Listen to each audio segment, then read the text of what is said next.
태풍과 우리나라 악기상 가겠습니다. 이제 이게 두 번째 주제인데 방금 아까 했던 날씨의 변화에서 제일 중요한 건 온대저기압이야. 온대저기압. 근데 이제 요거는 열대저기압. 그래서 이제 우리가 저기압의 종류를 두 개를 배웠는데 중위도에서 생기는 온대저기압, 그다음에 저위도에서 생기는 열대저기압, 태풍이죠, 그죠? 이 두 개의 저기압이 시험에 가장 많이 나옵니다. 왜냐하면 날씨가 안 좋아서 그래. 물어볼 게 많아. 기억, 니은, 디귿을 만들기가 좋습니다. 그래서 이제 태풍부터 갈 건데 태풍의 발달부터 갈게. 태풍이 어떻게 생기는지부터 할 건데 교재에 태풍의 발달 에너지원, 태풍의 에너지원이 수증기의 자멸 이렇게 되어 있고요. 그 다음에 발생한 장소가 열대 해상 이렇게 돼 있어. 그지? 수증기의 자멸로 열대 해상에서 생긴다. 밑줄 그으면 안 돼, 밑줄 그으면 안 돼. 그죠? 밑줄 그으면 안 돼요. 이거는 이제 초등학생도 아는 내용이죠, 그죠? 이게 왜 이렇게 되는지를 설명을 드릴게요. 봐봐. 뜨거운 바다야, 열대 해상. 열대 해상 이렇게 있는데 태양이 내리쬐. 되게 뜨겁죠? 그럼 어떻게 해, 공기가? 상승하겠죠, 이렇게. 상승해요. 공기가 상승하면 중학교 때 배웠듯이 공기가 상승하면 이슬점에 도달해서 구름이 생겨.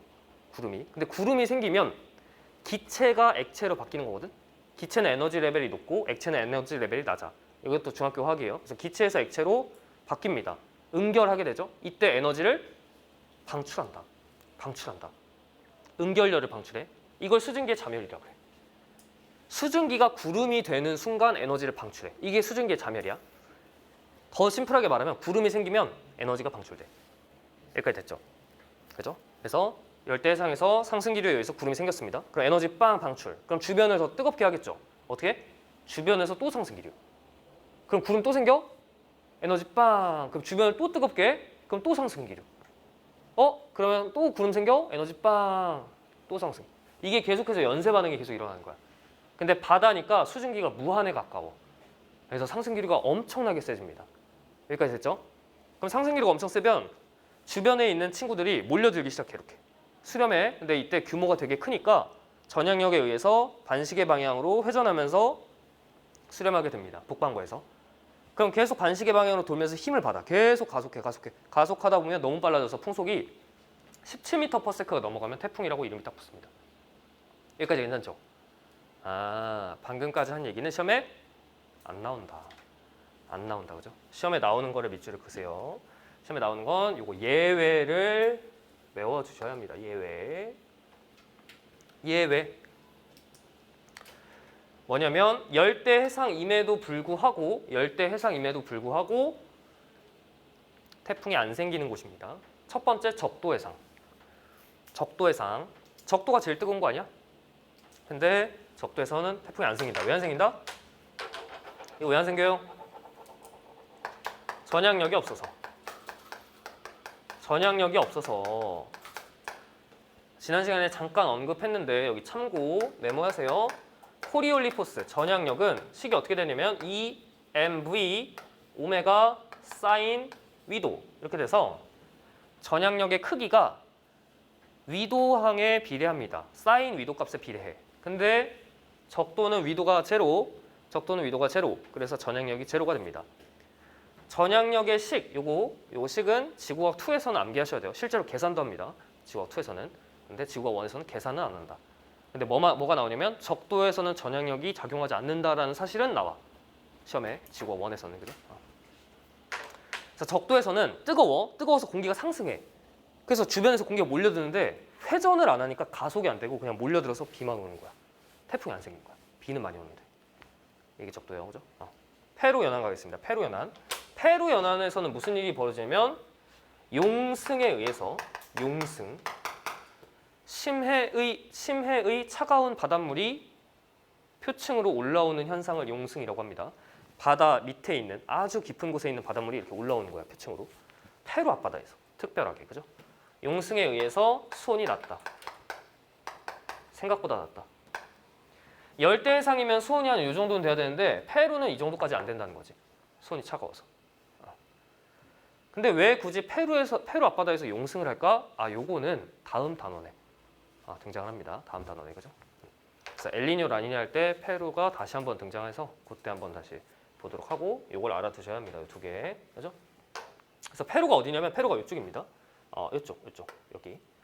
그죠? 이쪽에. 여기는 생기는데 여기 안 생기죠, 그죠? 페루 앞바다. 그죠? 적도에서도 쭉 안 생기고. 그지? 그리고 이제 태풍은 우리나라에 영향을 주는 열대적 기압을 태풍이라고 하고 다른 나라, 다른 지역에서는 다르게 이름이 다릅니다. 예를 들어 이제 대서양 쪽에서는 허리케인이라고 부르죠, 그죠? 같은 현상을 다르게 부르고 있다. 그래서 태풍이 발달했어, 생겼어. 근데 태풍이 이제 어떻게 이동하는지를 알아야 하는데 태풍의 이동을 그려보겠습니다. 태풍의 이동. 태풍의 이동. 태풍의 이동을 먼저 하기 전에 여러분들이 다시 한번 이 그림이 등장하는데요. 요거 고1 때 배웠던 대기 대순환 그림이야. 기억나? 여기서 무슨 바람 불어? 0도에서 30도 사이에 무슨 바람? 무역풍. 그죠? 30도에서 60도 사이에는 편서풍. 60도에서 90도 사이에는 극동풍. 이렇게 불죠, 그죠? 근데 태풍은 어디서 생기냐면 방금 했듯이 적도가 아니라 적도보다 살짝 위 또는 살짝 아래에서 생긴다. 그죠? 그래서 적도보다 살짝 위에서 생겼다라고 가정해 봅시다. 여기서 북반구에서 생겼다고 가정해 봅시다. 그래서 어떻게 이동하는지 한번 그려볼게요. 확대해 보겠습니다. 저기를 확대. 이렇게 있어서 위도 30도고요. 여기가 적도야. 적도를 빨간색으로 한번 펼쳐볼까? 이렇게 여기 적도. 그래서 북반구 같은 경우는 적도 위쪽에서 살짝 위에서 태풍이 딱 생겼다고 합시다. 근데 대기 대순환에 의해서 저위도에서는 무역풍이 불고 중위도에서는 편서풍이 불고 있습니다. 이렇게. 됐죠? 지선아, 이거 태풍 생겼죠? 위로 올라가야 돼? 아래로 내려가야 돼? 올라가야 된다고요? 바람 이렇게 부는데요? 내려가야 돼요? 올라가야 됩니다. 올라가야 돼요. 맞췄어요. 처음에 맞췄는데. 그죠? 답 바꾸면 원래 틀리잖아. 그치? 올라가야 돼요. 태풍 왜 올라가야 돼? 이렇게 생긴 태풍은 무조건 올라가야 돼. 왜냐하면 태풍은 엄청난 에너지 덩어리인데 전 지구에서 에너지가 가장 높은 지역이 적도예요. 적도. 그죠? 근데 이 에너지 덩어리가 적도로 갈 수가 없지. 왜냐면 그럼 더 불안정해지니까. 지구상에 있는 모든 현상은 안정해지는 방향으로 흘러가요. 그죠? 그래서 이거 내가 지금 여기서 놓으면 어떻게 돼, 이거 놓으면? 떨어지겠죠? 당연하죠. 위치 에너지 낮춰야 되니까. 그죠? 당연한 거예요. 그죠? 빗면이 있는데 여기다 물 부으면 내려가요. 안정해지는 방향으로 흘러가니까. 이것도 마찬가지야. 태풍 생겼어? 위로 가야 돼요. 극으로 가야 돼요. 극으로. 극이 제일 에너지가 없으니까. 괜찮죠? 그래서 무조건 위로 가야 돼. 무조건. 이렇게. 근데 바람이 어떻게 가야 돼? 바람이 지금 어떻게 불어? 바람이 이렇게 불죠? 이렇게. 그럼 이 영향 받을 거 아니야? 무역풍의 영향으로 태풍이 어떻게 이동해? 이렇게. 태풍이 이렇게 이동해. 이렇게. 이걸 이제 시험 문제에서 어떻게 표현하냐면 북서진한다 이렇게 표현해. 북서진. 어떻게? 이렇게. 북서진합니다. 이렇게. 북서진해요. 그러다가 위도 30도 부근을 돌파하게 되면 태풍이 위로 가야 돼? 아래로 가야 돼? 계속해서 위로 가야 돼. 극쪽으로 가야 돼요. 에너지를 수송하기 위해서. 에너지가 부족한 쪽으로. 왜냐면 그게 안정하니까. 그런데 편서풍이 어떻게 불어요? 이렇게 불고 있죠. 대기 대순환에 의해서. 그럼 태풍은 어떻게 이동하겠어? 이렇게 이동하게 되겠죠. 이동 속도가 더 빨라졌네, 벡터가. 그죠? 그래서 위도 30도 부근을 지나면서 이동 방향이 바뀌면서 이동 속도도 빨라지게 됩니다. 이 지점을 전향점이라고 하고 이걸 전향한다라고 합니다. 전향한다. 무역풍 영향을 받다가 편서풍 영향을 받으면서 방향이 바뀌고 속도도 빨라집니다. 이동 속도도 빨라지는 경향을 보여요. 뭐 태풍마다 달라. 모든 태풍이 이렇게 가는 건 아니고 일반적으로. 근데 되게 특이한 태풍 자료가 나오면 그 자료에 맞게 해석해 주셔야 되는데 일반적으로는 이렇게 간다. 됐죠? 이때 태풍이 이렇게 지나간다고 합시다. 이렇게. 근데 태풍도 저기압이어서 북반구에서는 상승 기류가 매우 강하면서 지상에서는 반시계 방향으로 회전합니다. 바람이. 그래서 어떻게 도냐면 이렇게 돌아요. 이렇게. 반시계 방향으로요. 그런데 생각해봐요. 이제 나 이거 칠판을 봐야 돼. 이 친구가 이렇게 가면서 얘가 이렇게 돌아. 이렇게 돌고 있는데 얘가 이렇게 가. 그러니까 여기가 더 빠른 거죠, 풍속이. 그죠? 이쪽이 풍속이 더 빠르다. 왜? 원래 바람이 이렇게 돌고 있는데 얘가 이렇게 가니까 원래 풍향이랑 이동 방향이랑 똑같으니까 겹쳐져서 속도가 중복되니까 더 빠르다. 반대로 이쪽은 어때? 풍속이 느리겠죠. 그죠? 그래서 이 오른쪽 방향을 진행 방향의 오른쪽을 위험 반원이라고 하고요. 반대쪽 왼쪽을 안전 반원이라고 합니다. 여기서도 마찬가지야. 중위도에서도 마찬가지야. 태풍이 반시계로 도니까 얘가 이렇게 돌고 있죠. 이렇게. 그래서 이동 방향이랑 같은 이 오른쪽, 진행 경로의 오른쪽이 위험 반원이다. 이렇게 해주시면 되겠습니다. 됐어요? 요게 태풍의 이동이었다. 그래서 이제 슬라이드를 보시면 교재에 요 내용이 나와 있죠. 맞아? 그래서 그림이 똑같죠? 저렇게 이동 속도가 달라진다. 이동하다가 이동 방향도 달라지고요. 여기서도 좀 빨라진다. 여기 전향하고 이렇게 돌고 있으면 진행 경로의 오른쪽이 위험 반원, 왼쪽은 안전 반원. 여기도 오른쪽이 위험 반원, 왼쪽은 안전 반원.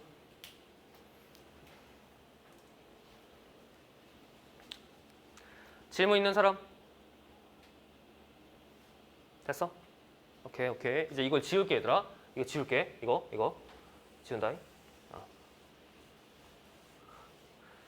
다음은 이제 태풍의 구조인데 태풍의 구조. 이제 이걸 자를게. 이제 여기 봐봐. 이를 잘라. 태풍을 이렇게 잘라요. 싹 잘라. 잘라서 단면을 그릴 거야. 이제 따라 그리세요. 땅이 있어요. 땅이 있고요. 여기가 태풍의 중심이라고 하자. 태풍의 중심. 그래서 그래프를 하나 그릴 건데 그래프를 기압의 분포를 그리도록 할게요. 기압의 분포. 태풍의 단면을 싹 잘라서 거기에 기압을 조사해서 그래프를 그리면 태풍의 중심은 저기압이야. 태풍은 저기압이니까 상승기류가 엄청 세니까 저기압이니까 기압이 제일 낮아요. 중심에서. 그래서 기압이 이런 식으로 분포해요. 태풍 주변은. 태풍 중심에서 기압이 가장 낮다. 저기압의 중심이니까. 여기까지 괜찮아? 너무 쉽죠? 기압 분포가 굉장히 쉬워요.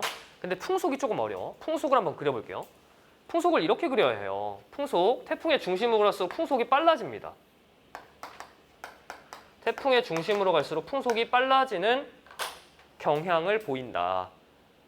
다 알고 있죠? 내가 이렇게 서 있는데 태풍이 나한테 다가와? 그럼 바람이 점점 세지잖아. 그지? 태풍이 우리나라 근처로 다가올 때마다 바람 점점 세지죠? 내가 관측하는 바람이. 근데 태풍의 한가운데에 들어가면 어떻게 돼요? 바람이 안 불죠? 이런 식으로 분포하죠? 이렇게. 태풍의 한가운데로 들어가면 바람이 또 안 불어. 기억나니? 들어봤어? 태풍의 눈이죠, 이게. 태풍의 눈. 들어봤을 거예요. 태풍을 위해서 사진을 딱 찍으면 한가운데 구멍이 뽕 뚫려 있어. 이게 태풍의 눈이에요. 왜 여기선 왜 바람이 안 불고 날씨가 맑냐면 아까 하던 상상을 다시 이어서 하면 뜨거운 바다에서 공기가 계속해서 상승합니다. 엄청나게 세게 상승해요. 막 상승해. 그럼 주변에 있는 바람이 막 회전하면서 몰려들어 이렇게. 그죠? 근데 이게 상승하면 회전할 때 너무 빨라서 이 한가운데를 못 채워. 한가운데를 못 채우고 돌다가 원심력 때문에 한가운데를 못 채워서 이렇게 돌면서 올라가. 이렇게. 어디까지 올라가 이게? 어디까지 올라가? 16km까지 올라가. 대륙 경계면까지 올라가. 이거 뚫고 갈 수가 있어? 못 뚫어. 살짝 뚫긴 하는데 못 뚫어. 안정해서 위쪽으로는 안정해서 못 올라가고 16km까지 가. 그럼 어떻게 해야 돼 이거? 발산해야죠. 발산할 때 시계로 돌아 반시계로 돌아? 북반구에서 시계로 돌죠. 그죠? 모일 때는 반시계로 모이는데 발산할 때는 시계로 발산해. 북반구에서. 반대야. 전형력이지.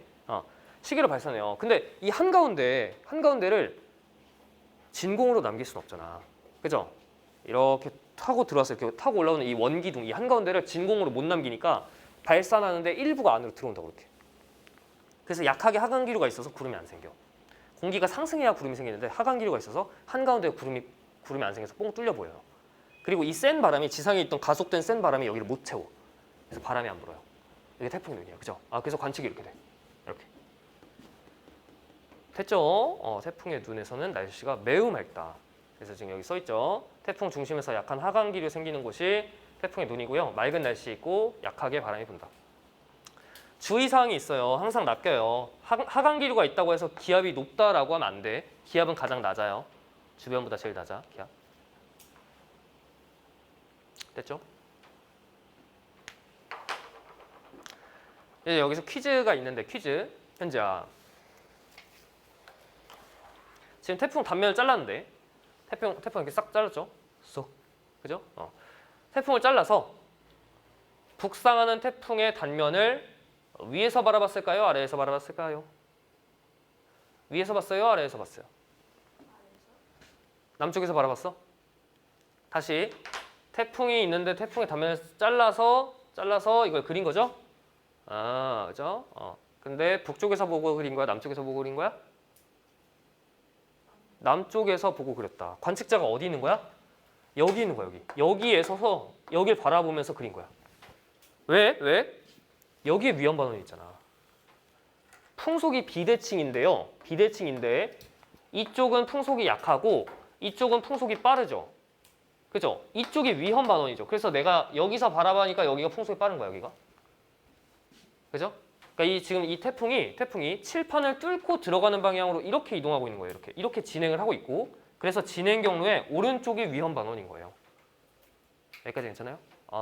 그래서 내가 태풍의 단면을 남쪽에서 바라봤다.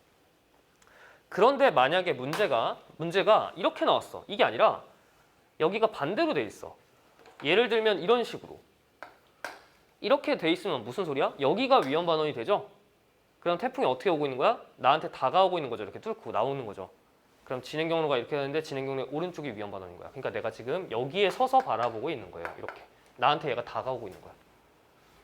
할 수 있겠어? 방금 한 내용이 굉장히 어려운 내용이었다. 태풍의 이동이었습니다. 그래서 이 그래프를 하나 그려두실까요? 이걸로 그려두세요. 이걸로. 교재에는 요 형태로 이렇게 되어 있는 걸로 그려두세요. 이렇게.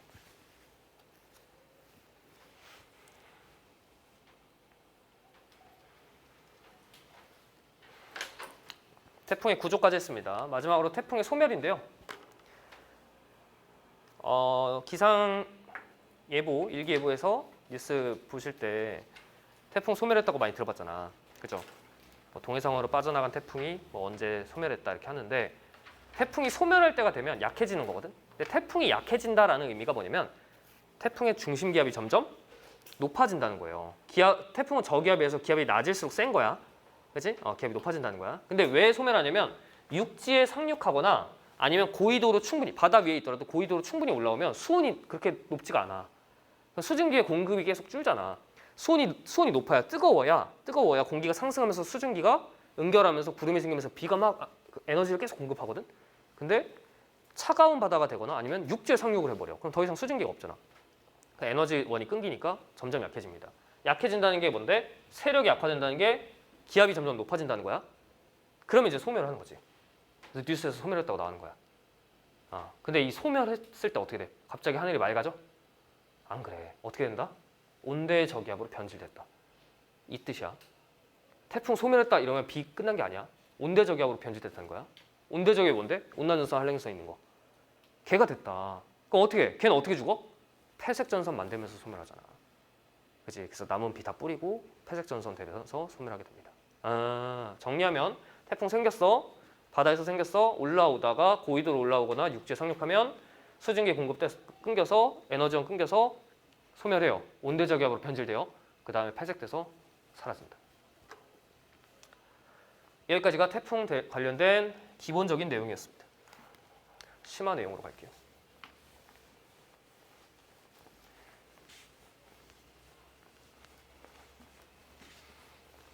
심화 내용. 태풍이 지나갈 때 풍향의 변화를 보겠습니다. 풍향의 변화. 이거 실제 자료인데 태풍이 이렇게 이동하고 있어. 이렇게. 짜자잔. 이렇게. 그 여기서 소멸했대. 관측소가 A, B 이렇게 있네. A는 부산 쪽이겠죠. 그죠? B는 뭐 어딘지 모르겠네. 일본 쪽이네요. A, B에서 관측소 A와 B에서 풍향이 어떻게 변하는지, 시계 방향으로 변하는지 반시계 방향으로 변하는지를 물어봐요. 이때 어떻게 하냐면 태풍의 위치를 3개를 찍으세요. 뭐 2개만 해도 돼요. 문제 풀 때는 1, 2, 3 이렇게 태풍의 위치가 3개로 변한다고 합시다. 이때 A부터 갈게. 태풍이 A 1번 위치에 있다면 A에선 바람이 어떻게 부냐면 이렇게 불 거야. 슉. 태풍 쪽으로 바람이 수렴해야 되니까. 태풍이 여기 존재한다는 건 기압이 굉장히 낮아서 주변에 있는 대기 분자가 다 여기로 수렴한다는 얘기야. 근데 난 여기 살고 있어. 그럼 바람이 어떻게 불겠어? 이렇게 불겠죠. 근데 기상청에서 표기 어떻게 한다고? 이렇게. 1번. 근데 태풍이 여기서 일로 갔어. 2번 위치로 갔어. 그러면 A에선 바람 어떻게 불어야 돼? 슉. 슉. 그죠? 그 다음 3번 위치로 갔어요. 그럼 바람 어떻게 불어야 돼? 3번. 아, 풍향이 시계 반대 방향으로 변했다라는 뜻이죠. A에서는. 똑같이 B를 해보겠습니다. B. 관측소가 이번엔 B에 있습니다. 근데 태풍이 1번 위치에 있대. 그러면 바람이 어떻게 불어야 돼? 이런 식으로 1번. 태풍이 2번 위치로 갔습니다. 그럼 바람이 어떻게 불어야 돼? 2번. 태풍이 3번 위치로 갔습니다. 그럼 바람이 어떻게 불어야 돼? 이런 식으로 불어야 합니다. 그죠? 그래서 관측소 B에서는 태풍이 지나갈 때 풍향이 시계 방향으로 변했다. 됐어? 오케이.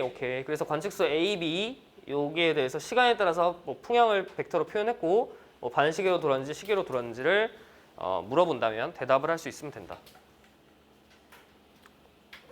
넘어가겠습니다.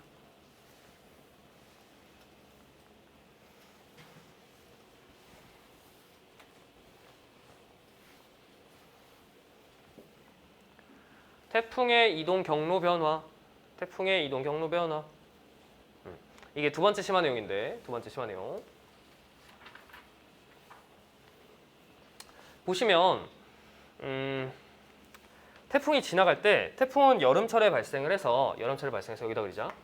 여름철에 발생해서 우리나라 이렇게 있고 태풍이 여기서 올라오고 있습니다. 올라오고 있어요. 태풍은 이쪽에서 올라오고 있어. 근데 여름철 같은 경우는 기압 배치가 어떻게 되냐면 이쪽에 북태평양 쪽에 고기압이 발달을 해요. 이런 식으로 이렇게 발달하고 있습니다. 북태평양 고기압이죠. 근데 이 태풍은 저기압인데 이 친구가 북상을 할 때 여기에 고기압이 있으면 고기압의 의미가 뭔데? 여기 위에 대기 분자가 가득 몰려 있다 이 얘기죠. 여기서 꽉 누르고 있다는 얘기야. 근데 저기압이 얘를 뚫고 못 가요. 대기 분자가 꽉 누르고 있거든. 그죠? 그래서 이 친구는 어떻게 이동하냐면 이렇게 이동하는 겁니다. 이 친구의 가장자리를 따라서 이동한다. 가장자리를 따라서 이렇게. 그죠? 그래서 시험에는 어떻게 등장하냐면 열대 저기압은 북태평양 고기압의 서쪽 가장자리를 따라 이동한다 이렇게 표현합니다. 맞다, 그죠? 그래서 여기다 밑줄 하나 그어둘까요?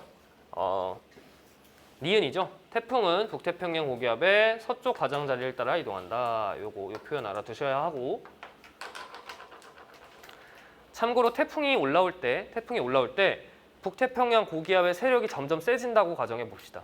이 친구의 고기압이 지금 여기까지 있는데 여기에 기압이 점점 높아진대. 그 말뜻은 대기 분자가 여기로 더 몰려가지고 더 꽉 누른다는 얘기죠. 얘가 점점 더 확장한다는 얘기야. 그럼 어떻게 돼요? 북태평양 고기압의 세력이 세져서 이렇게 커진다면 태풍의 이동 경로는 어디로 가야 돼? 왼쪽으로 가겠죠. 이렇게. 그죠? 서쪽으로 치우치겠죠. 이거를 어떻게 표현하냐면 북태평양 고기압의 세력이 셀수록 태풍의 이동 경로는 서쪽으로 편향된다 또는 서편향된다 이렇게 표현합니다. 반대로 북태평양 고기압의 세력이 약해진다면 어때요? 약해진다면 태풍의 이동 경로는 오른쪽으로, 그러니까 동쪽으로 편향되겠죠. 일본 쪽으로 갈 겁니다. 그래서 실제 자료 보시면 7월, 8월 같은 경우는 이렇게 와서 우리나라에 주로 영향을 주는데 북태평양 고기압의 세력이 약해지는, 그러니까 가을로 넘어가면 넘어갈수록 북태평양 고기압의 세력은 축소되겠죠. 그래서 9월, 10월 가면은 일본 쪽으로 많이 가게 된다. 일본 쪽으로. 됐어요? 그래서 태풍의 피해가 우리나라는 여름철에 심한데 일본은 여름 끝났다. 날씨 선선했어. 근데 여기서 태풍을 딱 들어온다. 그죠? 타이밍이 조금 다르다. 이게 심한 내용이었습니다. 태풍까지 질문 있는 사람? 됐어? 완벽해? 다 만점 나올 수 있겠어? 만점? 오케이. 뒤에 악기상 보겠습니다. 단원명이 태풍과 악기상인데 중요도로 따지면 태풍이 훨씬 중요해요. 훨씬 중요하고 악기상은 잘 출제가 안 돼. 나와도 한 문항이 다 나오는 게 아니라 다른 문항이랑 섞여서 그 보기로 나와요. 보기로. 그죠? 보기로. 한 문제가 다 나올 수도 있어요. 근데 그럴 확률보다는 태풍 보기에 뭐 뇌우가 들어간다든지 뭐 이런 식으로 나오고 아니면 이제 다른 자료랑 섞어가지고 나오고 이렇게 나옵니다. 악기상의 종류가 되게 많은데 뇌우부터 잠깐 볼게요. 뇌우가 뭐예요? 뇌우 뭐예요? 응? 나와 있다고? 천둥번개, 그죠? 천둥번개인데 우리 이제 천둥번개라고 하면 안 돼, 그지? 번개가 먼저잖아, 그지? 그래서 번개 천둥이라고 하셔야 돼요. 여러분들은 이제 배웠으니까 이과생은 번개 천둥이라고 하세요. 이게 무슨 소리냐면 상승 기류가 세가지고 공기가 상승하다 보면 구름이 되게 두껍게 생겨요. 이게 이제 정난운이라고 표현해. 여기서 이제 번개랑 천둥이 치는 현상을 뇌우라고 해요. 그래서 대기가 엄청 불안정해서 상승 기류가 세지면 이게 생기는데 중요한 건 이 다음 그림이야. 이 그림을 아셔야 돼. 그림을. 세 개의 단계로 나누는데요. 뇌우의 발달 과정을. 생기고 그다음에 가장 전성기, 성숙 단계, 그다음에 죽는 단계. 이렇게 나누는데 순서를 정하라고 할 때가 있어. 문제에서. 이때 구름의 크기를 보는 게 아니라 뭐가 중요하냐면 연직 기류가 중요해요. 연직 기류. 그래서 구름 먼저 내부 보시면 왼쪽에 발달 단계 보시면 상승 기류만 유도가 되죠. 상승 기류만 있어요. 상승 기류. 그래서 구름이 점점 커져요. 이게 적은 단계야. 별다른 기상현상은 없어. 비도 안 내려. 근데 이 상승 기류가 계속해서 세지다 보면 상승 기류가 매우 세. 여기가 공기가 비잖아. 그럼 어떻게 해야 돼? 물론 주변에서도 채워주긴 하지만 수렴하면서 저기압이니까 여기서 채워줘. 여기서도 내려와. 이렇게.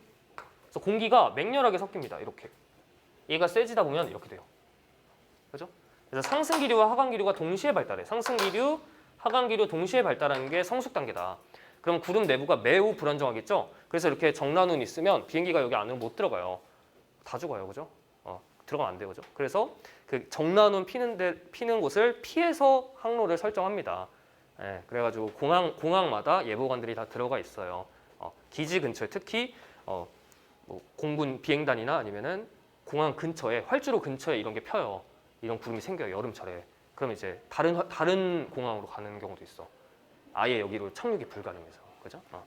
그래서 요런 게 피면은 이제 비행기가 여기로 들어갈 수가 없다. 굉장히 두꺼운 구름이고 이때 비가 엄청나게 많이 오고 천둥과 번개. 누가 천둥 번개라고 써놨지? 반대로 돼 있지? 번개 천둥. 그죠? 번개와 천둥이 치고 그다음에 우박이 있어요. 우박은 뭐냐면 구름 속에 있는 얼음 조각이 위아래로 막 움직이면서 얼음 조각이 커져가지고 내려오는 걸 우박이라고 그래. 알겠죠? 그래서 상승 기류와 하강 기류가 동시에 있을 때 구름 두꺼울 때 우박이 생깁니다. 그 다음에 마지막으로 소멸하는데 이게 유지가 안 돼요. 에너지가 엄청나게 소모가 크니까. 유지가 안 되고 수증기를 막 소모하면 하강 기류만 유도가 되면서 비를 약하게 뿌리면서 소멸하게 됩니다. 이게 뇌우의 발달 과정이다. 됐죠? 그래서 각각의 단계에서 어떠한 연직 기류가 있고 어떠한 기상현상이 있는지를 알아두시면 되겠습니다. 넘어갈게요.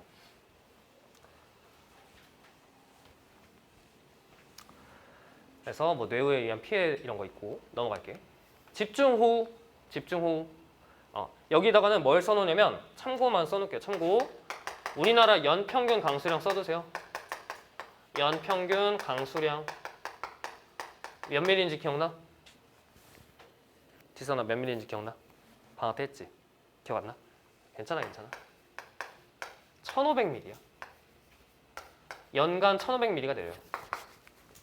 1년에 1500mm 내린다. 많이 오는 겁니다. 우리나라는 비가 많아요. 근데 이제 문제가 뭐냐면 이게 비가 이렇게 많이 내리는 나라여도 물 부족 국가인 게 뭐냐면 저 1500mm의 대부분이 7, 8월에 집중돼 있어. 7, 8월에. 그죠? 알고 있죠, 그죠? 여름철에 많이 오는 거. 그래서 이제 물 부족 국가예요. 그걸 다 저장을 못 해두니까. 이제 집중호우가 뭐냐면 이거 잠깐 봐봐. 강수량이 시간당 30mm 이상 또는 하루에 80mm 내리는 거야. 그러니까 거의 100mm 오는 거지. 근데 100mm 온다는 게 무슨 소리냐면 100mm. 강수량 100mm가 이제 예보를 볼 때 내일은 비가 뭐 한 50mm 오겠다, 100mm 오겠다 이렇게 얘기하거든. 근데 100mm가 뭐냐면 1년 동안 내릴 비의 15분의 1이 하루에 쏟아붓는다는 얘기야.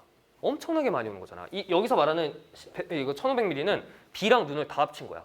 겨울에 있는 눈도 합친 거야. 그죠? 그래서 1년 동안 내릴 거에 15분의 1을 한순간에 하루에 쏟아붓는 거야. 엄청나게 많이 오지. 근데 우리나라는 이게 뭐 매년 있어요. 하루 이상은 있어. 엄청나게 많이 붙지, 그죠? 그래서 막 물난리 나고 하잖아, 그죠?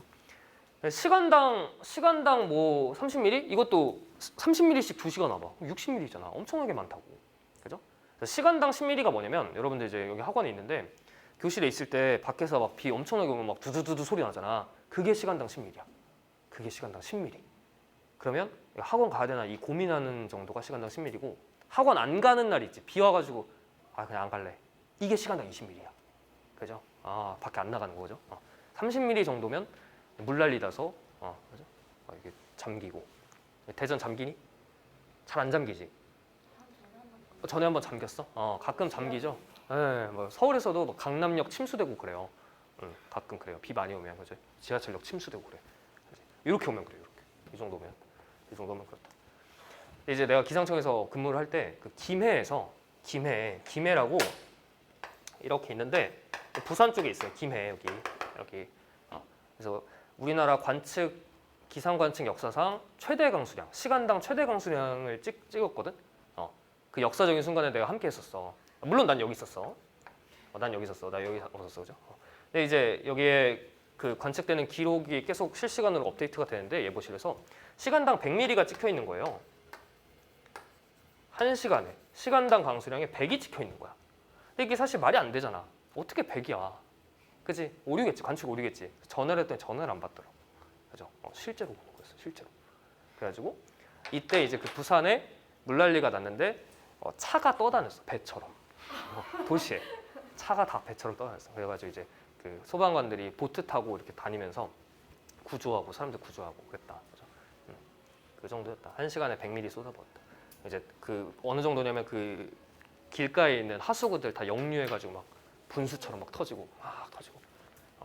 그래서 밖에 나가면 지금 여기 도시에 그냥 물이 있는 거예요. 그냥 이렇게 바다처럼 이렇게 건물만 이렇게 있고 사람들 막 구해달라고 하고 소방관 배 타고 다니고.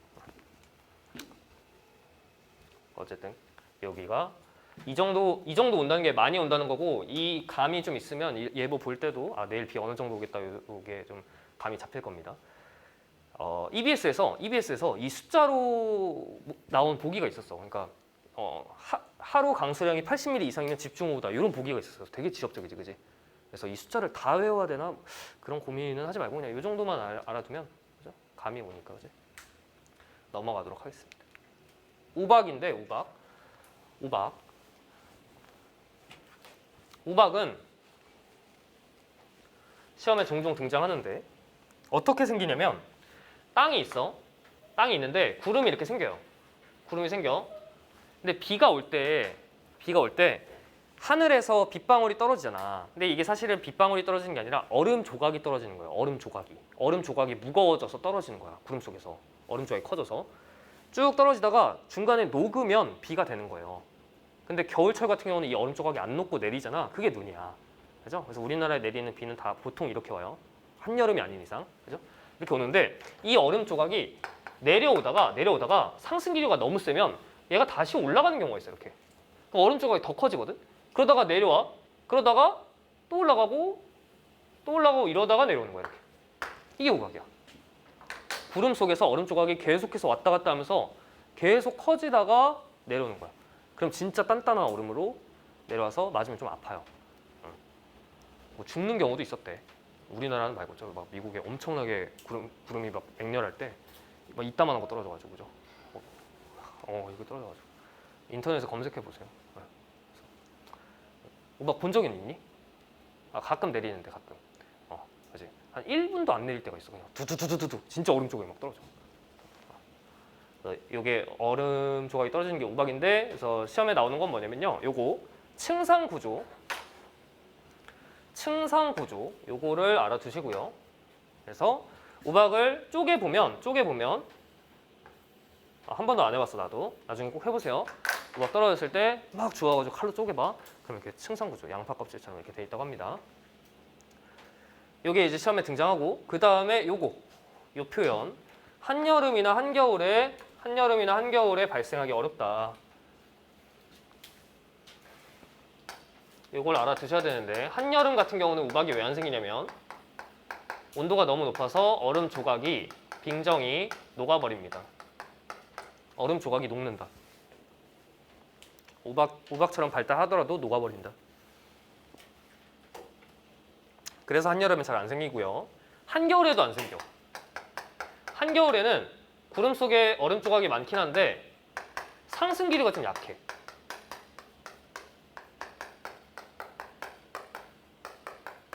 왜냐면 지표가 너무 차갑기 때문에 상승 기류가 구름이 생기더라도 엄청나게 두껍게 안 생겨요.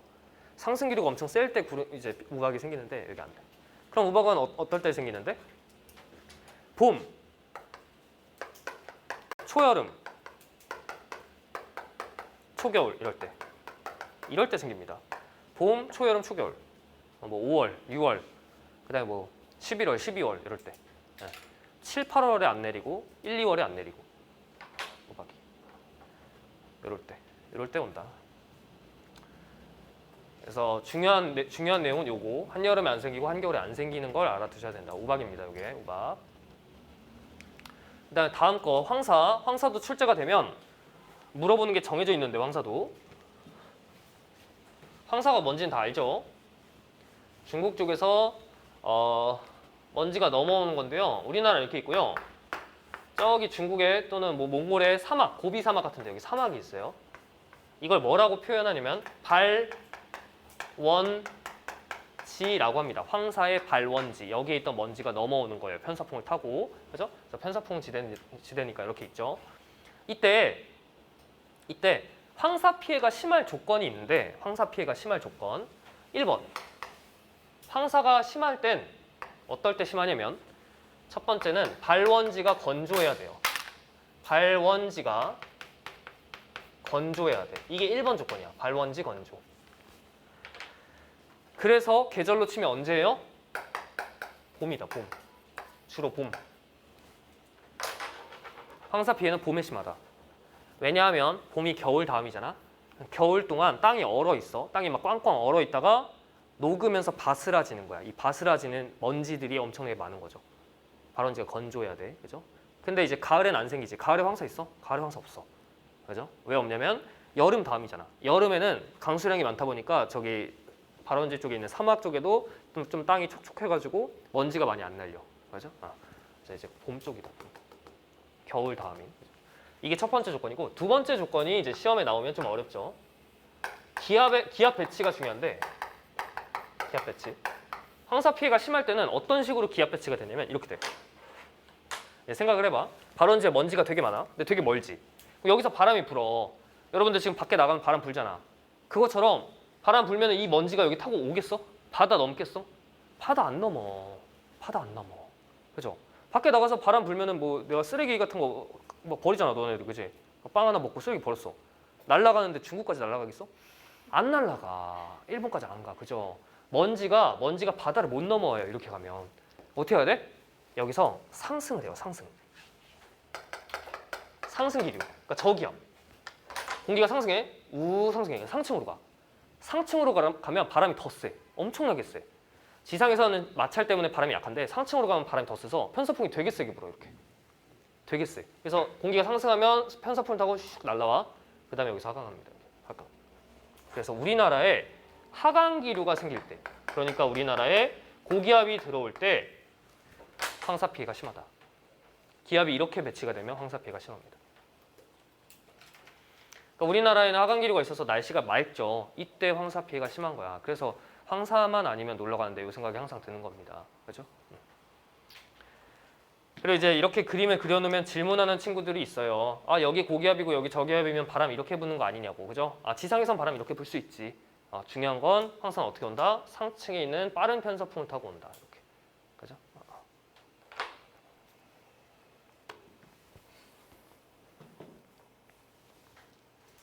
됐어? 괜찮아? 요 그림을 하나 그려주시고요. 관련된 내용은 이쪽에 글로 정리가 되어 있는데 글보다는 그림으로 외워두시고요. 딱 이렇게 메모해 두시면 돼요. 이렇게.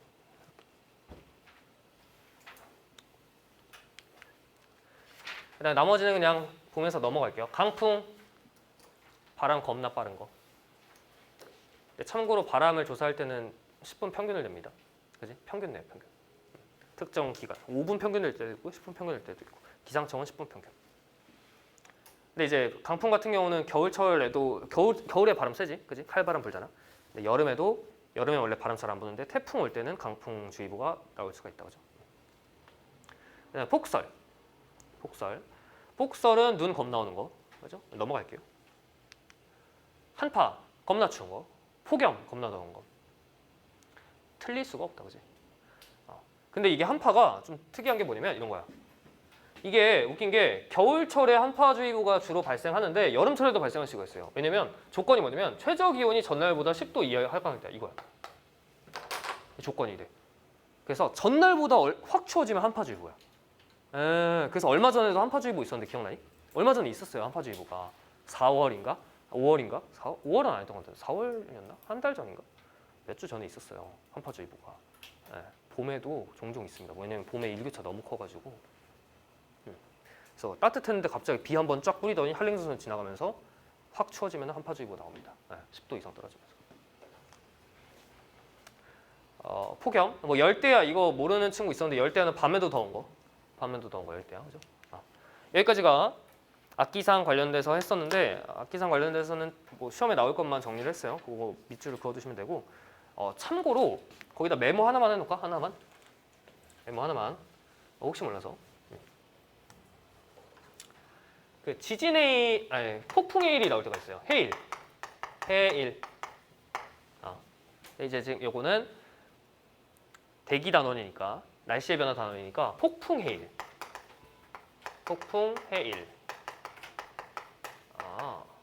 이렇게.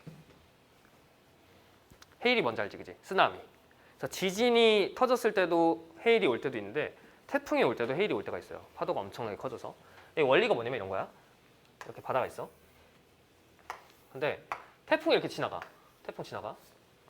태풍이 여기 딱 상륙하잖아? 그러면 해수면이 꿀렁해. 왜냐면 태풍은 기압이 너무 낮아서 다른 데는 1기압으로 누르고 있는데 태풍은 기압이 너무 낮으니까 살살 눌러. 그럼 태풍이 지나가면 바닷물이 이렇게 들려. 솟아올라. 이렇게. 왜냐면 여기 살살 누르니까 태풍이. 대기 분자가 위에 없으니까. 여기는 많은데. 없으니까 바닷물이 이렇게 올라와요. 그래서 한번 꿀렁 올라왔어. 그래서 너울이 생깁니다. 커다란 너울이 생겨요, 이렇게. 너울이 생겨. 근데 얘가 이제 오겠죠, 에너지가. 전달될 때 여기로 오면 어떻게 돼? 연안으로 오면 어떻게 돼? 수심이 얕아지니까 지면의 마찰이 커져서 유속이 느려져. 파속이라고 하죠. 파도의 속도가 느려집니다. 느려져요. 파도의 속도가 점점 느려져. 그런데 이 파도의 속도가 느려진다고 생각해봐. 그럼 어떻게 되겠어? 질량 보존을 생각해야죠. 얘가 느려지면 어떻게 되냐면 앞에 가는 애는 느려져. 근데 뒤에 가는 애는 어때? 계속 빨라. 앞에 가는 애는 느려지는데 뒤에 가는 애는 계속 빨라. 그죠? 여러분들 지하철 엄청나게 복잡한 지하철역 갈 때 개찰구 있어. 막 가다가 난 느려졌어. 근데 뒤에 계속 밀고 들어오잖아. 그럼 거기 쌓인다고. 그래서 얘가 짜부가 돼, 이렇게. 그죠? 그래서 시험에 이렇게 나와요. 파도의 파장이 짧아져요. 근데 이게 압축되는 거죠, 압축. 그래서 파고가 높아진다. 파고가 높아져요. 그러다가 이제 불안정해져서 얘가 쏟아지는 거예요. 이게 파도가 치는 원리지. 그래서 저기서 멀리서 파도가 이렇게 해파가 이렇게 오다가 속도가 느려지면 연안까지 오면 느려지면 얘가 압축되면서 파고가 높아져서 철썩. 맞죠? 해수욕장 많이 가봤죠? 근데 이게 일반적인 파도가 아니라 태풍으로부터 온 거니까 한 5m 이렇게. 그죠? 지진의 일은 10m. 그죠? 이제 죽는 거죠, 그지? 이제 이게 지진에 의한 거일 수도 있고요. 폭풍에 의한 거일 수도 있는데 폭풍은 이제 좀 덜하고. 특히 근데 폭풍이 올 때 만조랑 겹치면 바닷물은 원래 오르락 내리락 하잖아. 가장 높이 찼을 때가 만조인데 이때 해일이 오면 피해가 훨씬 심하고요. 간조일 때는 그렇게 심하지 않지. 알지? 지진에 의한 것도 원리는 똑같아요. 근데 이게 좀 더 클 뿐이야. 그럼 이제 이게 이만한 게 덮치는 거죠, 그죠? 10m짜리가 10m. 본 적 있니? 본 적 없죠, 그죠? 이거 봤으면 여기 없지, 그지? 이 자리 없어요, 그죠? 그래서 이게 지진 같은 거 났을 때 바다 근처에 있으면 안 돼요. 이게 그 인도네시아인가 거기서도 한번 사람들이 한 번에 많이 죽었었는데 지구 거의 반대편에서 지진이 터졌는데 하루 뒤인가? 며칠 걸려서 인도네시아 덮친 거야 이게. 근데 이제 몰랐지. 사람들 놀다가 이제 많이 죽었습니다. 그래서 경보 울리면 바로 도망가야 돼. 도망가야 돼. 근데 내가 자느라 못 들었으면은 여기서 뭐 늦은 거지, 그지? 여기, 그지? 질문하는 친구도 있어. 여기 밑으로 들어가면 안 되냐고. 안 되지, 그지? 죽는 거예요, 그냥. 어쩔 수 없어. 이건 그러면 그냥 감상해야지. 와, 그죠? 늦었으니까, 그지? 그때 이제 늦었을 때 파도를 감상하면서 이제 인생이 주마등처럼 스쳐 지나가겠죠. 그죠? 그때 여러분들 머릿속에 무슨 그림이 스쳐 지나가야 된다? 죽을 때까지 기억해야 할 이 그림이 스쳐 지나간다. 그죠? 죽을 때까지 그래 기억해야지. 인생이 주마등처럼 싹 가면서 이게 하나 촥. 그때 지구가 이거 배웠었는데. 헤이 팍. 이 그림이 스쳐 지나갈 때 화살표가 중요했었죠. 마지막 서머리 하는 거야. 서머리. 여기서 이렇게 싹 올라가요. 뜨거우니까 쭉 상승해요. 몇 킬로야? 몇 킬로야? 16kg, 그죠? 여기서는 차가우니까 하강합니다. 몇 킬로야? 8kg, 9kg. 그죠? 대륙공기면 이렇게 돼.